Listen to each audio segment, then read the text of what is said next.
ಕರ್ನಾಟಕ ಭವನದ ಇತಿಹಾಸದಲ್ಲಿ ನಮ್ಮ ಸರ್ಕಾರ ನಿಮಗೆಲ್ಲರಿಗೂ ಕೂಡ ಕರ್ನಾಟಕ ಭವನದಲ್ಲಿ ಮಾಧ್ಯಮಗೋಷ್ಠಿ ಯಾವಾಗಲೂ ಕೂಡ ಎಲ್ಲ ರಾಜಕಾರಣಿಗಳು ಅಧಿಕಾರಿಗಳು ಮಾಡಲಿಕ್ಕೆ ಒಂದು ಕೊಠಡಿಯನ್ನು ಉದ್ಘಾಟನೆ ಮಾಡಿಸಿದ್ದೀವಿ.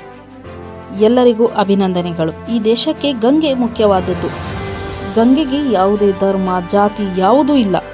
ಅಂತಹ ಜವಾಬ್ದಾರಿಯನ್ನು ಸರ್ಕಾರ ನನಗೆ ವಹಿಸಿದೆ ಎಂದು ಉಪಮುಖ್ಯಮಂತ್ರಿ ಡಿ.ಕೆ. ಶಿವಕುಮಾರ್ ಮಾಧ್ಯಮಗೋಷ್ಠಿಯಲ್ಲಿ ತಿಳಿಸಿದ್ದಾರೆ. ನಿಮ್ಮೆಲ್ಲರೂ ಕೂಡ ಅಭಿನಂದನೆಗಳು. ಕರ್ನಾಟಕ ಭವನದ ಇತಿಹಾಸದಲ್ಲಿ ನಮ್ಮ ಸರ್ಕಾರ ನಿಮ್ಮೆಲ್ಲರೂ ಕೂಡ ಒಂದು ಹೊಸ ದೆಹಲಿಯಲ್ಲಿ ಕರ್ನಾಟಕ ಭವನದಲ್ಲಿ ಮಾಧ್ಯಮ ಗೋಷ್ಠಿ ಯಾವಾಗಲೂ ಕೂಡ ಎಲ್ಲ ರಾಜಕಾರಣಿಗಳು ಮತ್ತು ಅಧಿಕಾರಿಗಳು ಮಾಡಲಿಕ್ಕೆ ಒಂದು ಕೊಠಡಿಯ ಉದ್ಘಾಟನೆಯನ್ನ ಕೇಳಿ ಮಾಡಿಸಿದ್ವಿ. ಸೊ ನಿಮ್ಮೆಲ್ಲರೂ ಕೂಡ ಅಭಿನಂದನೆಗಳು. ಮೊದಲು ನಾವೆಲ್ಲ ಇದು ಕಾವೇರಿ ಅಂತ ಕರೀತಾ ಇದ್ವಿ. ಅಂದ್ರೆ ಜಲ. ಈ ದೇಶಕ್ಕೆ ನಮ್ಮ ಗಂಗೆ ಬಹಳ ಪ್ರಯೋಜನ.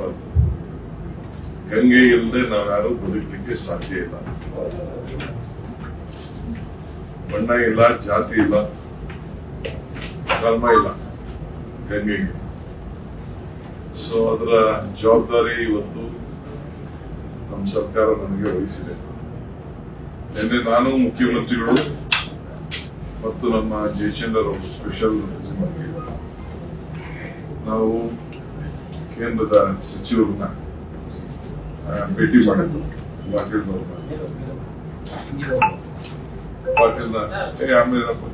ಪಾಟೀಲ್ ಅವ್ರನ್ನ ಭೇಟಿ ಮಾಡಿದ್ವಿ. ಅವ್ರ ಜೊತೆಯಲ್ಲಿ ನಮ್ಮ ರಾಜ್ಯಕ್ಕೆ ಸಂಬಂಧಪಟ್ಟಂತ ಮಂತ್ರಿಗಳಂತ ಸೋಮಣ್ಣ ಅವರು ಕೂಡ ಭಾಗವಹಿಸಿದ್ರು. ವಿಶೇಷವಾಗಿ ನಾವು ಕರ್ನಾಟಕದ ಏನು ನಮ್ಮ ಆಲ್ಮಟ್ಟಿ ಜಲಾಶಯ ಇದೆ ಅದನ್ನ ಆರ್ಡರ್ ಏನು ಪೆಂಡಿಂಗ್ ಇದೆ, ರಿಸಲ್ಟ್ ಆರ್ಡರ್ ನೋಟಿಫಿಕೇಶನ್ ಆಗಿದೆ, ಆ ವಿಚಾರದ ಬಗ್ಗೆ ಪ್ರಸ್ತಾವನೆಯನ್ನ ಮಾಡಿದ್ದೇವೆ. ಅವರು ಎಲ್ಲಾ ರಾಜ್ಯಗಳನ್ನ ಕರೆಸಿ ಒಂದು ಮುಕ್ತ, ಯಾಕೆಂದ್ರೆ ಈಗಾಗಲೇ ತಮಿಳುನಾಡು, ಇದು ಆಂಧ್ರ, ತೆಲಂಗಾಣ ಎರಡು ಕೂಡ ಈಗಾಗಲೇ ಡಿವಿಷನ್ ಆಗಿ ಅವರದ್ದು ತೀರ್ಮಾನ ಆಗಿದೆ. ಸೊ ನಮ್ಗೆ ಮಹಾರಾಷ್ಟ್ರ, ಆಂಧ್ರ, ತೆಲಂಗಾಣ ಅದಕ್ಕೆ ಯಾರು ಕೃಷ್ಣಾ ವಾಟರ್ಗೆ ಸಂಬಂಧ ಇದ್ದಾರೆ ಅವನ್ನೆಲ್ಲ ಕರೆಸಿ ಒಂದು ಸಭೆ ಮಾಡ್ತೀವಿ ಅಂತ ಹೇಳಿ, ಇನ್ನೊಂದು 15-20 ದಿನದಲ್ಲಿ ಮಾಡ್ತೀವಿ ಅಂತ ಹೇಳಿ ಅಶ್ಯೂರೆನ್ಸ್ ಕೊಟ್ಟಿದ್ದಾರೆ.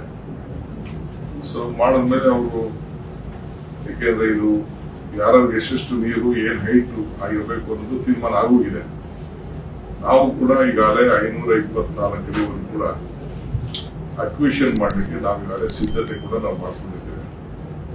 ಸೊ ಕಾಸ್ಟ್ ಆಫ್ ಡ್ಯಾಮ್ ಅಕ್ವಿಷನ್ಸ್ ಬೇರೆ ವರ್ಕ್ಸ್ ಎಲ್ಲ ಜಾಸ್ತಿ ಆಗೋದ್ರಿಂದ ಎಕ್ಸ್ಕಲೇಷನ್ಸ್ ಎಲ್ಲ ಆದಷ್ಟು ಜಲ್ದಿ ಅದನ್ನ ಮುಗಿಸ್ಬೇಕು ಅನ್ನೋದು ನಮ್ಮ ಸರ್ಕಾರದ ಒಂದು ಪದ್ಧತಿ ಇದೆ. ಆ ವಿಚಾರದಲ್ಲೂ ಕೂಡ ಅವ್ರು ನಮಗೆ ಸಹಕಾರ ಕೊಡ್ತೀವಿ ಅಂತ ಹೇಳಿದ್ದಾರೆ. ನಾವು ನ್ಯಾಷನಲ್ ಪ್ರಾಜೆಕ್ಟ್ ಅಂತ ಕೇಳಿದ್ದೇವೆ. ಫಸ್ಟ್ ನೀವು ಅವಾರ್ಡ್ನ ಮಾಡಿ ನೋಟಿಫಿಕೇಶನ್ ಮಾಡಿ ಅಂತ ಒಂದು ನಾವು ರಿಕ್ವೆಸ್ಟ್ ಮಾಡ್ಕೊಂಡಿದ್ದೇವೆ. ಮೆಂಡು ನ್ಯೂಸ್ ನೆಟ್ವರ್ಕ್, ಸತ್ಯದ ಕನ್ನಡಿ.